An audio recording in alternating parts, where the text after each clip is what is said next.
forget to scoop up something to munch on at rrgsnacks.com, our online concession stand that has an assortment of Applewood smoked bacon jerky, freeze-dried goodies, and butter toffee peanuts.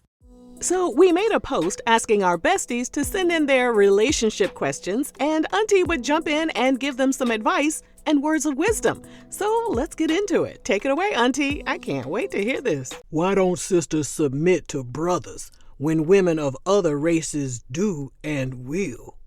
Okay, we're going to go ahead and talk about it. I am sick of y'all always hollering about submit. And the only place I see this come from is the Bible. So let's go to it. Y'all ready? Come on, get your Bibles. Now, all this submit talk come from the book of Ephesians, but I don't think this brother know that, okay? So the Bible say, submitting yourselves one to another in the fear of God. Husbands, love your wives. This is the part y'all be missing. Even as Christ also loved the church and gave himself for it. See, that's the part y'all be missing out on. Christ sacrificed himself for the church. How many husbands out there love their wives enough to sacrifice themselves for their wives and their families? Y'all out here ain't even getting married. Y'all out here ain't even paying child support. Y'all out here ain't covering your wives like Christ did the church. So I don't want to hear about it. We ain't had to make a church mess in this series in a while, so there you go. And to answer your question, when women of other races do and will, I don't know who you're talking about, sir. I don't know where you get these statistics from. I guess in your experience, which is all you can really speak to, women of other races submit to you. Maybe they dumbasses. I don't know, because you don't appear to be the type of man that go to church. Because if you were, you wouldn't be asking this question in the first place. You would know the scripture and be living by the scripture. It has nothing to do with race. It has everything to do with the position of the man in the household and how he's submitting himself to Christ. You submitting yourself to Christ, and she gonna submit to you. Next. Okay, so this sweet lady says, how do you handle being a seasoned lady who still wants a healthy marriage and children, but these niggas just won't act right? I'm this close to giving up. No, I don't deal with nakers intentionally. Just tired of going to therapy after dealing with nakers who need therapy and refuse to go. I've been returning them back to their mammies, but that's leaving me single and enjoying life solo when I really desire more. First of all, Sugarfoot, don't give up. Don't ever give up, because you can have the desires of your heart. You really can. And a lot of us think that we have been dating, but we really haven't. Especially black women. We really don't know how to date. We weren't really trained how to date. We were taught that to date more than one man at a time was being fast. You know what I'm saying? But that's really how you're supposed to date. You're supposed to have, about 3 to 5 men at one time. It don't mean you're sleeping with them.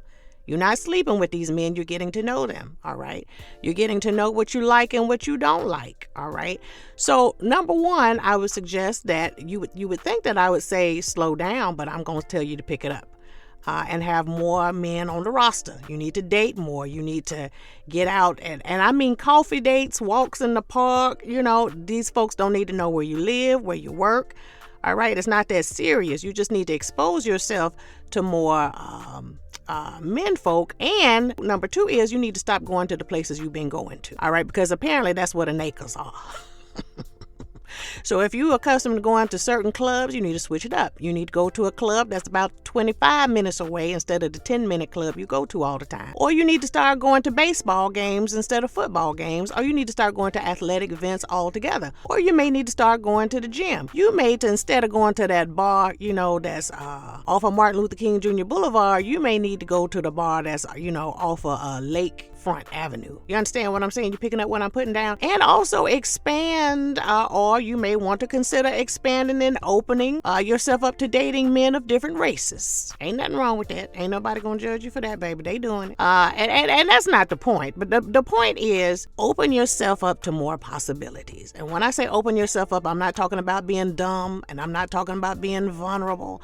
I'm just saying that it really is a numbers game. All right, you are more likely to meet someone that you are closely aligned to if you date 30 men as opposed to you dating 3. You understand what I'm saying? Now, also, this therapy thing is brand new to a lot of us. It's not brand new. but it is more of us are beginning to accept going to therapy and embrace going to therapy. And so men especially are probably not going to be as open to going as therapy as you are. But what you want to do is look for a man who is willing and open to the possibility of changing his heart and mind around relationships. Nobody is perfect. Baby, you're not perfect. I'm not perfect. We all have our flaws and things that we need to improve. And so when dating someone or considering dating someone long term, what you want to consider is, does he have something that you can tolerate? I don't mean a lot of somethings, but you're going to have to decide if that little quirk that he possesses, are you going to be able to deal with that long term? And that quirk may very well be that he doesn't know how to communicate very well. And that is a very strong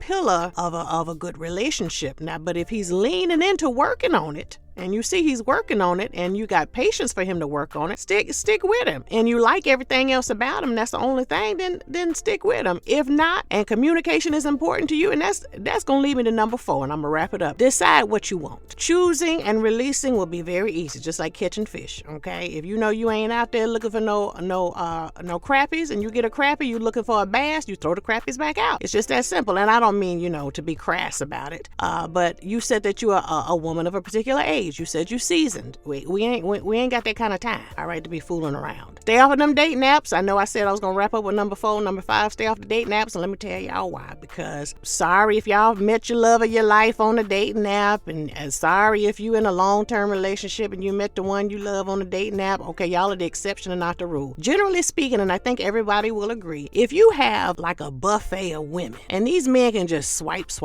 and keep swiping, and have 10, 15, 20 open conversations with women who all look gorgeous and are all putting up their best pictures, if it's their pictures at all and they not catfishing, I don't really think you're going to find a man who's willing to commit, because he know he can just go back to the buffet and keep swiping. He's not going to really want to put the work in with one woman that he may deem difficult, right? Because if you hollering about therapy and making yourself better, he may not be ready for that and want to just go back to the buffet and swipe again. So stay off of the dating apps. Find somebody, get out the house. That's number 6. What number am I on? Get out the house and meet somebody. Switch it up, baby. Switch up your routine, and good luck to you, baby. And make sure you come back and report to us how this turned out for you.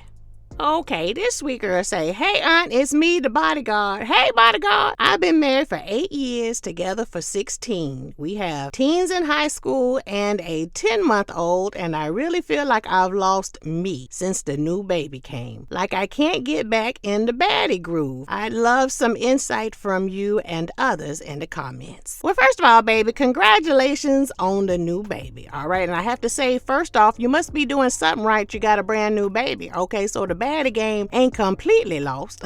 Okay, but I think all wives and mothers out there can agree that it's easy to get lost in the shuffle. Most of the time we're wife and mama first, and then if we can find time, we have a little bit of time maybe to dedicate to ourselves. And so you really can't do a lot of rearranging with a brand new baby who needs you. But here's a little bit of advice that may help, and that is to reprioritize yourself. Now, you said you got teens in high school. I don't know if they have a lot of, extracurricular activities and things like that, but there may be some things that they can do for themselves. If they take their lunches to school, they can start making their own lunches. That'll free up a little time for you in the evening. They can pick out their own clothes, or they can start doing their own laundry. Start getting a little bit of time back for yourself, and spread out these chores, because you ain't got to tell me, baby, you doing more than your share in that house. I know you probably are. Ask the husband to maybe either cook or pick up dinner maybe twice a week. Not too much. You don't want to break the bank or the budget. And then schedule time for yourself to get back to doing what you want to do, whether that's your waxing appointments, getting your mani-pedis done, or maybe you kept a hair appointment before the new baby came. Begin to reintegrate those things back into your life, things that are important to you. Reprioritize yourself. So start moving yourself from position number 3,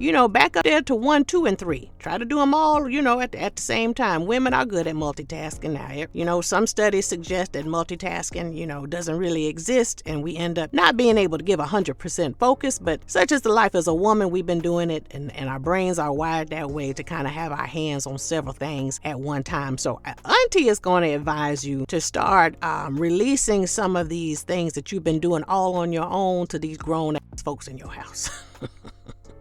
All right. And just start, little things at a time. Like I said, them making their lunches, maybe the husband helping with dinner. If it's in the budget to get yourself a housekeeper, baby, so that you can get back to, maybe working out or doing things that you enjoy doing. Oh, yeah. And get yourself a babysitter. I know a lot of people don't like leaving their children with strangers, but if you got friends or family nearby, if your parents or your in-laws live nearby, baby, drop that baby off. You and your husband pick a date night, because nothing puts you back in the baddie groove than, getting ready for, a lustful, loving night with the one that you love. You know what I'm saying? Picking out outfits and getting ready for the date. So even if you can't have date night every week, twice a month ain't too much to ask. Every other Friday ain't too much. All right, twice, 2 days out of 30 days ain't a lot. That's the last tip I got for you. Get a babysitter. All right, so this next baby say, I've never been with anyone. I've never been on a first date. I'm always friend zoned. How do I find a woman and ask her out? I'm also a woman. I'm quite embarrassed to ask, but I just need some advice. Oh, well, sweetheart, you sound very shy. I don't know you very well, but I'm just picking up that you may be a little on the shy side, and there's nothing wrong with that. We don't want you to change your personality at all. But what I would suggest is that if you're always being friend zoned, it may be that they don't know what your preference is. And so if I were you, if I'm amongst my friends, I would probably begin to be more vocal about my preferences. Y'all are talking about a celebrity, or y'all are talking about something on the news, or you're talking about a woman that walks by and they say they like her shoes. Maybe you say, oh my gosh, she is absolutely beautiful.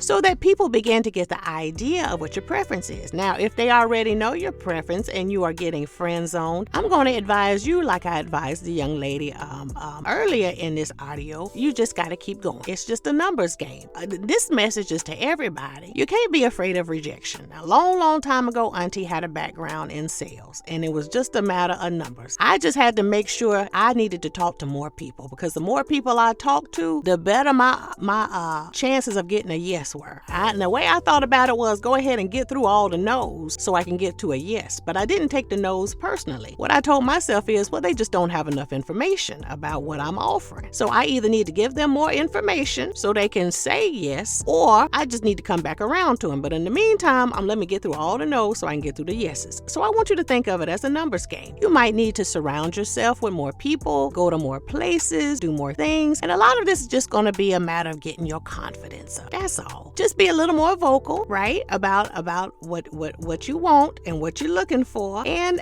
it will come naturally. You'll find your groove, so to speak, and become very clear about what it is that you want and what you're looking for, and that you're not just trying to get booed up. Because a lot of us just lonely and we're just trying to get booed up. But that should never be the goal. The goal should be someone who aligns with you and what you really want out of a mate. So get really clear about that, whether you write it down or you just know in your head what she looks like, what she smells like, what she wears, what her hobbies and interests are. Do they align with yours, or do you want somebody completely different so you can learn something new? Get clear about that, and the universe always has a way of delivering to us exactly what we're looking for. Okay, so our last lovely says, Auntie, I've been with my man about 8 years on and off, and I love him, but he still hasn't asked me to marry him. When do I leave? Yesterday. You should have left yesterday. Okay, so baby cakes, here's a few things. Just inferring meaning here, because I don't know, I don't have a whole lot of details, but when you say 8 years on and off, what that tells me is that both of y'all have circled the block.